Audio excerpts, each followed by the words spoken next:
Pessoal, hoje aqui é um vídeo diferente pra gente poder analisar a situação do Gabigol, porque olha, vou falar uma coisa pra você, tá complicada e muita gente ainda não entendeu a gravidade de tudo isso. Isso pode prejudicar até mesmo o Flamengo. Eu tava conversando com algumas pessoas ontem e pra você ter uma ideia, até mesmo o ambiente do Flamengo pode ser prejudicado, porque muitas pessoas gostam do Gabigol. Muitas pessoas gostam do Gabigol, mesmo o Gabigol estando na reserva.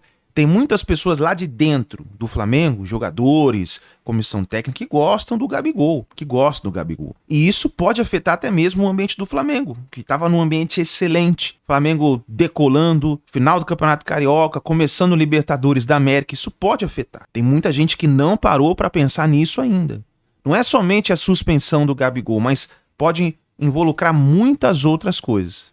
Então hoje esse aqui é um vídeo mais pra gente poder analisar o que pode acontecer. O Flamengo vai quebrar o contrato com o Gabigol, o que pode acontecer daqui para frente. Tem um procurador do STJD falando sobre essa situação. Eu gostaria da sua opinião, que hoje você seja mais consciente no tema em fazer um comentário, que você escreva aqui embaixo a sua opinião para a gente possa entender. Todos nós somos torcedores aqui, ó, do nosso Flamengo.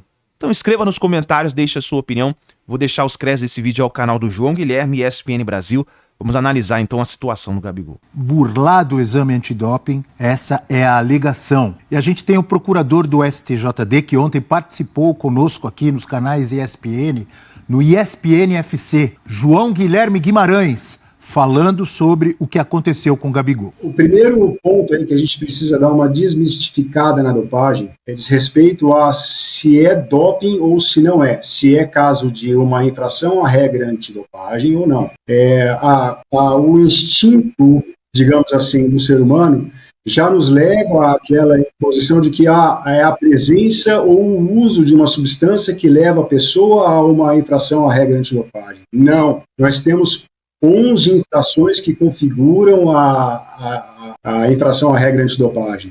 A fraude é uma infração à regra antidopagem, assim como a fuga também é, a cumplicidade também é, a administração de medicamentos de forma equivocada também é. Se foi caracterizada a fraude no processo pelo tribunal, o Gabigol ele cometeu uma infração à regra antidopagem. Isso precisa ficar muito claro. Para a fraude, ela vai de 4 a 2 anos. Sim, você pensa na dopagem sempre ao inverso. Você começa da mais alta e vai regredindo. Ele pegou a sanção mais leve se você analisar friamente o código. Aí o procurador, que pelo jeito também é atleta, você viu as bicicletas penduradas lá no fundo? Mas voltando ao assunto Gabigol, a gente tem a nota do Gabriel Barbosa falando sobre o que aconteceu e o que ele pensa em fazer daqui para frente. Gostaria de me pronunciar e esclarecer sobre o julgamento ocorrido hoje, em que fui suspenso por uma suposta tentativa de fraude a exame antidoping. A despeito do meu respeito pelo tribunal, reitero que jamais tentei obstruir ou fraudar qualquer exame e confio que serei inocentado pela instância superior. Desde o início da minha carreira como jogador, sempre segui as regras, nunca utilizei substâncias proibidas. Já fui submetido a dezenas de testes, todos sempre negativos, o que reforça meu compromisso com meu clube e com o torcedor. Estou decepcionado com o resultado do julgamento, diz o Gabigol, mas seguirei cooperando com as autoridades esportivas e confiante de que minha inocência será comprovada e restabelecida pela instância superior. Agradeço a todos pelo apoio neste difícil momento. Gabriel Barbosa. Daí a manifestação do Gabigol, a instância superior a que ele se refere é a Corte Arbitral do Esporte, é isso? Isso. Não estou falando bobagem, né? É isso, que o Flamengo, o Gabigol, vai entrar com recurso. E até para falar sobre esse assunto, para esclarecer um pouco mais, como que é esse recurso, o que o Gabigol vai tentar, o que é essa corte? Ainda tem STJD, né? Tem? Tem. Antes disso? Antes disso. O julgamento foi bem apertado, né? Foi 5-4. 5-4 o resultado final. O problema, o Linares até vai falar mais disso, mas o problema é que ele deu muita brecha. O processo falava em desrespeito ao pessoal que estava lá para colher. Ele saiu, aí voltou. Aí entregou o frasco aberto. Voltou umas 2 horas depois, não foi? Então, não se entrega o frasco aberto. Ele passou por cima de uma série de normas. Eu acho que foi mais por soberba, não permitiu que a pessoa lá responsável pelo teste entrasse com ele. Porque a pessoa tem que entrar reclamou junto. Que a pessoa estava acompanhando. Tem que presenciar, testemunhar que é o próprio jogador que está urinando ali, para que não haja desconfiança de que não foi a urina dele, que ele estava com urina de outra pessoa, não é isso? É isso, né? Bobeira, né? André Linares vai falar um pouco mais sobre o assunto, sobre essa corte, sobre os próximos passos aí que o Gabigol pretende tomar. Tudo bem? Linares, bom dia. Tudo ótimo, Abel. Grande abraço para você, para todo mundo aí no Brasil. Para a gente explicar um pouco, né, o que é então o CAS, a Corte Arbitral do Esporte. Muitas vezes aparece a sigla também como TAS, né, Tribunal Arbitral do Esporte, aí das siglas ou em francês ou em inglês, que é um tribunal que existe desde 1984.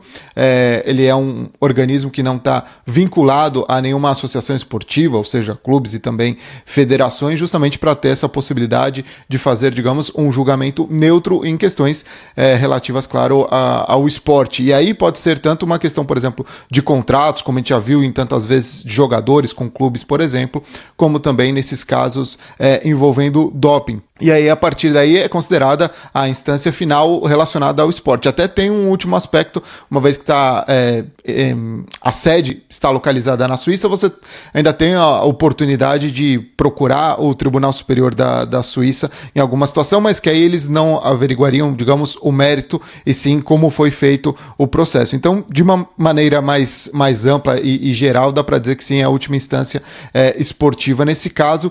E aí, 3 situações que poderiam acontecer, ou então ser anulada essa pena que o Gabigol recebeu, ser mantida, né, então até abril de 2025, ou até mesmo ser aumentada, caso também o Tribunal Desportivo de Antidopagem também entre com esse recurso, até mesmo poderia aumentar essa pena, como a gente ouviu, ela foi de 2 anos, poderia ser até de 4, ainda tem esse aspecto do que foi o retroativo, né, que começou a contar a partir de abril do ano passado para poder, quando foi o momento que tudo aquilo ocorreu.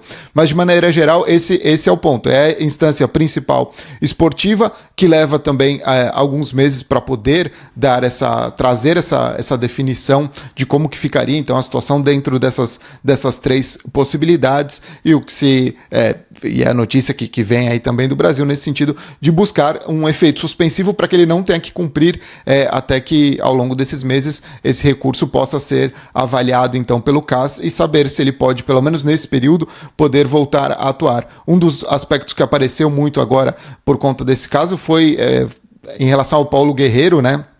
No momento que ele teve uma situação de doping que é diferente, porque ele testou positivo, mas conseguiu um efeito suspensivo que permitiu ele, inclusive, jogar a Copa do Mundo em 2018, mas depois, quando foi feita a avaliação final, sim que ele teve que cumprir uma suspensão maior. Então, entram esses aspectos de tentar um efeito suspensivo e também, como o próprio Flamengo também disse em nota, ir até a Suíça para poder, então, buscar essa última instância esportiva que é o CAS, Abel. Legal, muito obrigado ao André Linares, trazendo mais informações sobre esse caso do Gabigol, que é muito sério, muito complexo até para a gente comentar e analisar. Por isso também ouvimos o procurador do STJD, o Linares também trouxe mais esclarecimentos.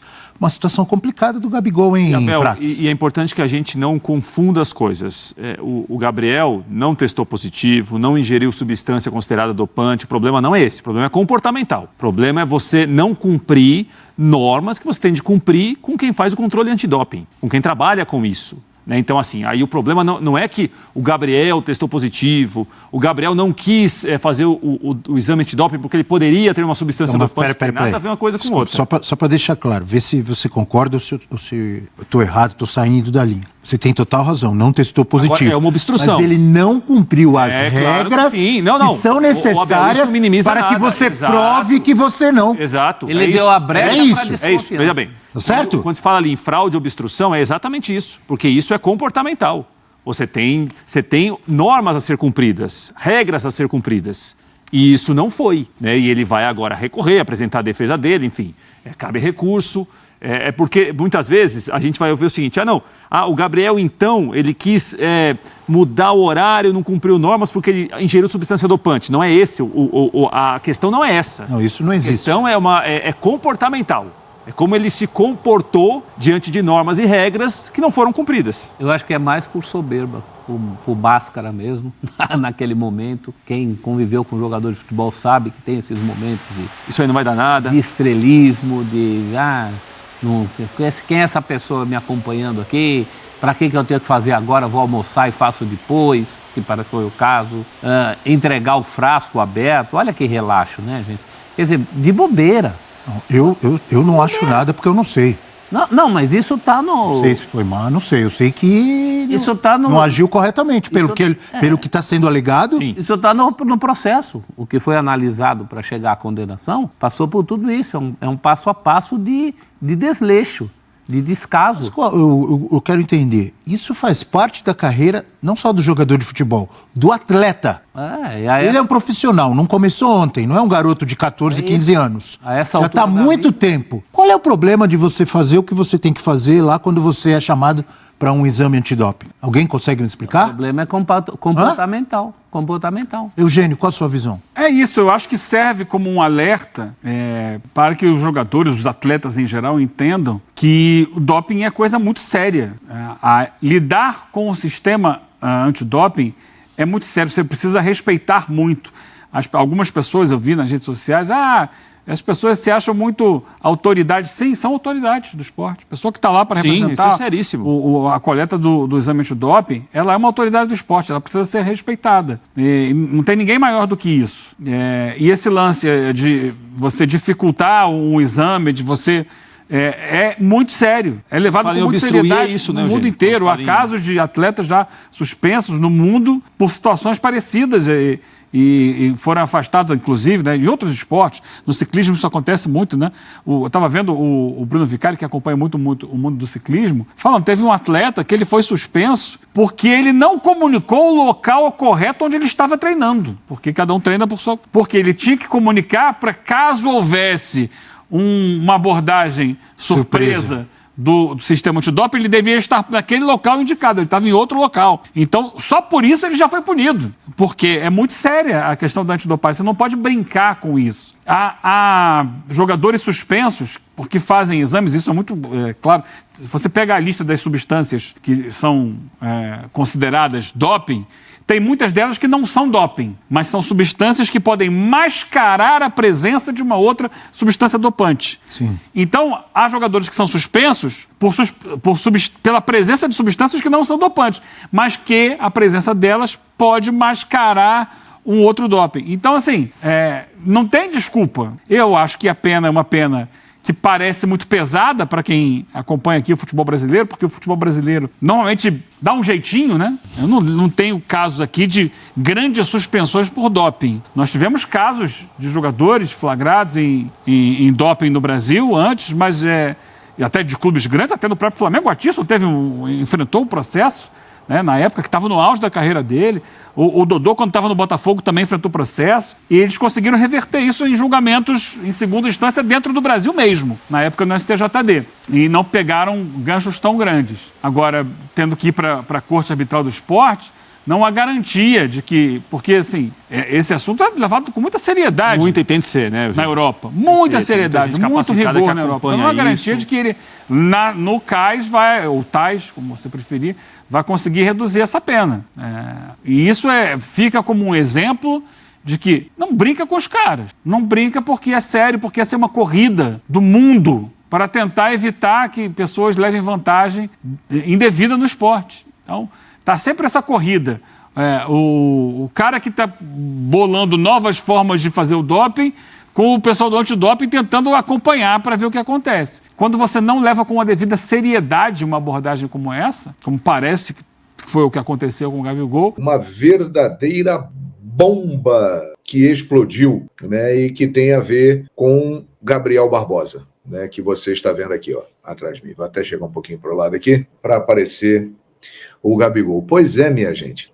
Nós tínhamos gravado um vídeo hoje, né, aqui no YouTube e também nas minhas outras redes sociais, falando exatamente do julgamento que ia ter hoje e que poderia definir a carreira de Gabriel Barbosa, os rumos da carreira do Gabriel Barbosa. Pois bem, a informação é essa. Terminou agora há pouco o julgamento e Gabigol foi considerado pelo Tribunal de Justiça Antidopagem como culpado e foi suspenso por 2 anos. 2 anos. 2 anos. A pena máxima seria de 4 anos. Ele pegou metade da pena máxima do artigo 122 do Código Brasileiro Antidopagem, que fala de tentativa, de fraude em exames antidoping. Para você que não está muito por dentro da situação, o Gabigol ele fez o exame e o exame deu negativo. Mas a denúncia foi levantada contra ele porque os fiscais que lá estavam acharam muito estranho o comportamento do Gabriel Barbosa. Ele estava muito irritado e, segundo essas pessoas que lá estavam, ele não queria colaborar para fazer o exame. Inclusive, não queria que o fiscal lá da agência antidopagem ficasse com ele na hora de fazer o xixi. O cara tinha que ficar ali do lado olhando, acompanhando o que ele estava fazendo. E ele tentava impedir que isso acontecesse. Foi o relato das pessoas que estavam lá da agência antidopagem. O Gabriel nega veementemente essa história, diz que não fez nada disso, que fez o exame, que deu negativo, mas agora explode esta bomba na cabeça do Gabriel Barbosa para o Flamengo, né, e para o mundo esportivo, porque tudo que envolve o Gabriel tem uma repercussão muito grande. Eu vou compartilhar aqui a página do GE para trazer para vocês as informações mais detalhadas, né, do que está acontecendo. Essa notícia realmente que é impactante da suspensão do Gabigol. Deixa eu colocar aqui, deixa eu ficar bem pequenininho aqui para a gente ler a matéria do Gabriel Barbosa. Gabigol do Flamengo pega 2 anos de suspensão por tentativa de fraude antidoping. Pena vai até 2025. A pena começou a contar a partir da coleta do ano passado e termina em 8 de abril de 2025. Essa informação é importante, hein, gente? Então, esse exame aconteceu no dia 8 de abril de 2023. Então, já consideraram este tempo de lá para cá, 11 meses, digamos assim, e a pena iria até abril do ano que vem. Então, ele teria que cumprir 1 ano, digamos. É importante esclarecer isso. Hein? 1 ano ele teria que cumprir. Cabe recurso na Corte Arbitral do Esporte, CAS. O jogador esteve participando do julgamento. Isso aí me lembra o caso do Guerreiro, né, que jogando lá pela seleção peruana, foi pego no exame antidoping com traços de cocaína e deu um rolo danado que acabou originando a saída do Guerreiro do Flamengo. E ele ficou um bom tempo sem jogar futebol. E o recurso também foi na Corte Arbitral do Esporte, que o permitiu, inclusive, jogar a Copa do Mundo de 2018 pela seleção peruana. Lendo aqui o conteúdo da matéria, vamos lá. Gabigol foi suspenso por 2 anos por fraude do exame antidoping. O julgamento, que teve início na semana passada, foi concluído nesta segunda-feira pela Justiça Desportiva Antidopagem, exceção que durou pouco mais de 2 horas. A pena começou a valer a partir de 8 de abril de 2023. Isso é um ponto importante. Quando foi realizada a coleta de exames no CT do clube. Portanto, ele está impedido de jogar até abril de 2025. Cabe recurso. O julgamento foi apertado com o placar de 5-4 a favor da punição do atacante. Pois é, minha gente. E agora é isso. Agora essa é a situação de Gabriel Barbosa. Ele que vem numa péssima fase, né, desde o início de 2023, continuou em má fase agora, não vinha tendo oportunidade no time do Tite, era reserva, quando entrou em campo não se destacou, perdeu pênalti contra o Vasco, inclusive. Que inferno astral desse cara, né? Incrível. Ele chegou na glória eterna, ele chegou no topo, ele chegou no máximo, né? Ganhou a Libertadores 2 vezes, gols em 3 finais de Libertadores, campeão brasileiro, campeão da Copa do Brasil, campeão de praticamente tudo pelo Flamengo. Chegou no topo, considerado para muitos o segundo maior ídolo da história do Flamengo, atrás apenas do Zico. E aí, de repente, a partir de 2023, tudo começou a dar errado. E agora vem essa pancada fortíssima. Porque é o seguinte, o que se falava? Ele tem contrato com o Flamengo até o final do ano. Vai renovar? Não vai renovar? Existia aí uma dúvida. O Flamengo sinalizava agora recentemente que ofereceria uma proposta de renovação de 3 anos para ele. Mas o Palmeiras já estava de olho, o Corinthians já teve de olho, o Bahia já teve de olho, times da Arábia Saudita de olho. Quer dizer, ele é um cara que tem mercado, mexe com muita coisa. E agora, como é que fica? Porque vai ter recurso, esse recurso vai ter que ser julgado, vai levar um tempo, tem a cabeça do cara que entra em parafuso, ele já não está numa fase boa, ele, como eu disse já, ele foi do auge ao fundo do poço no Flamengo, é incrível isso, como ele em 1 ano e meio mudou completamente, muito querido pela maior parte da torcida do Flamengo, mas muito criticado também por boa parte da torcida do Flamengo. Aí chega o Tite, que é um treinador que visivelmente não tem o Gabriel como uma das suas preferências, o time do Tite começa a encaixar, deslanchar, voar, e ele hoje é um reserva absoluto do time do Flamengo. E agora tem que suportar aí essa pressão de estar suspenso. E como fica? Para renovar contrato, vai continuar no Flamengo, vai jogar em outro clube, e o recurso vai valer a partir de quando? Quando que vai ser julgado isso? É uma dor de cabeça danada. Que situação do Gabriel, hein? Uma coisa é certa, ele não vai poder jogar a final do Campeonato Carioca, né? Final do Campeonato Carioca agora, ele já está fora, né? Não tem condições. Então é uma trajetória realmente impressionante de Gabriel Barbosa, né? De uma ascensão marcante, histórica, e de um declínio de um cara ainda que é muito novo. O Gabriel vai fazer no dia 30 de agosto, ele vai fazer 28 anos, no dia 30 de agosto. O Flamengo contratou o advogado Bechara Neto, que foi o mesmo que defendeu o Guerreiro lá no caso do doping por cocaína, né? E estava presente também na sessão o Rodrigo Dunche de Abranches, que é o responsável pelo departamento jurídico do Flamengo, e agora o clube já encaminha esse recurso o mais rápido possível para poder contar com Gabriel Barbosa. Até porque, minha gente, é o seguinte, o Flamengo tinha o privilégio de contar com 2 jogadores do nível de Pedro e Gabigol para a posição. Neste momento, enquanto o recurso não for julgado, o Flamengo tem a ausência do Gabigol. Ele só conta com o Pedro para a posição.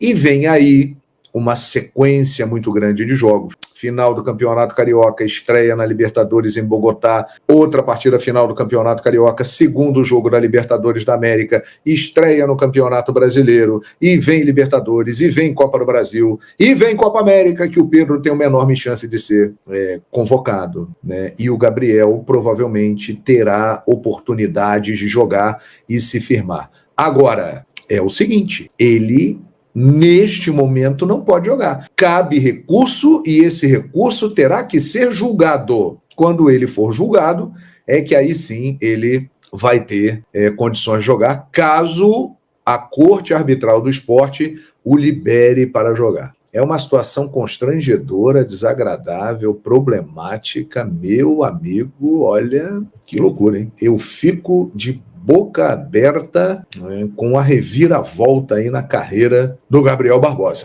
né? E agora o Flamengo vai fazer o quê? Falando de time. Quando o Pedro não puder jogar, quem vai jogar ali, né? Quando que ele estará disponível para jogar? É uma situação realmente bem delicada. Tem muita gente, eu estou lendo aqui rapidamente comentários, dizendo o seguinte, mas ele já não joga há 1 ano, ele não está jogando nada. É verdade, ele realmente, quando tem entrado, não tem feito muita coisa. Mas é uma peça importante do elenco. Até porque essa fase ruim não vai durar para sempre. Todo mundo sabe da capacidade, do potencial do Gabriel, principalmente em momentos difíceis. Então, ter o Gabriel no elenco é algo vantajoso, é importante. E agora não ter o Gabriel e com esse baque psicológico, imagina a cabeça do cara agora. Ele já vem sofrendo com uma guerra psicológica, né? Porque ele era o cara, a referência. Se falava da geração Gabigol, o cara que puxava fila, o ídolo das crianças, várias imagens de torcedores de vários times, crianças de camisas do Palmeiras, do Grêmio, do Vasco, do São Paulo, do Fluminense, de todos os times, abraçando o Gabigol, tirando foto com o Gabigol. Ele tem um carisma muito grande com as crianças. A comemoração de gol mais feita aí dos últimos tempos aqui no Brasil talvez seja dele, né, mostrando lá os bíceps. Então é um cara muito influente, um cara que sabe mexer com a massa, com a mídia, ele sabe se promover. Então é incrível. Eu confesso que eu estou estupefato com o que está acontecendo e curioso para saber os próximos passos, né? O Flamengo irá trabalhar fortemente para conseguir este recurso, né? Porque aí é que está, vem no momento que o Flamengo vai precisar do Gabigol. O Pedro não vai jogar todas as partidas. O Pedro pode ficar fora por 9 rodadas do Campeonato Brasileiro. O Pedro provavelmente será convocado pelo Dorival para a Copa América. Não tenha dúvida disso. Está fazendo um grande ano, muitos gols, sendo decisivo. Ou seja, é um problemão, hein, galera? Problemão para o Gabigol, problema para o Flamengo, e agora também os outros times que estavam de olho nele, como é que fica essa situação? Palmeiras está interessado nele e tal, né? É o que comentam, e o Bahia também, e outras equipes. Lembrando que, pela pena de hoje, ele já cumpriu 1 ano, vale do início lá da coleta do exame do dia 8 de abril de 2023, e ela termina no dia 8 de abril de 2025. Então, na realidade, quando se fala 2 anos de suspensão, ele tem mais 1 ano para cumprir. Nação, é uma situação muito delicada, muito complicada. Eu falo pra você uma coisa, pra ele, pro Gabigol, ele deve ter sentido muito, porque são praticamente 2 anos. Ele tem uma carreira grande aí pela frente ainda, mas 2 anos de suspensão é muita coisa. Vamos ver se vai conseguir recorrer, se vai ter alguma resposta referente a isso, mas a situação é complicada. Vamos ver o que vai acontecer. Não se esqueça, deixe a sua opinião nos comentários, deixe o seu like e a gente se vê no próximo vídeo.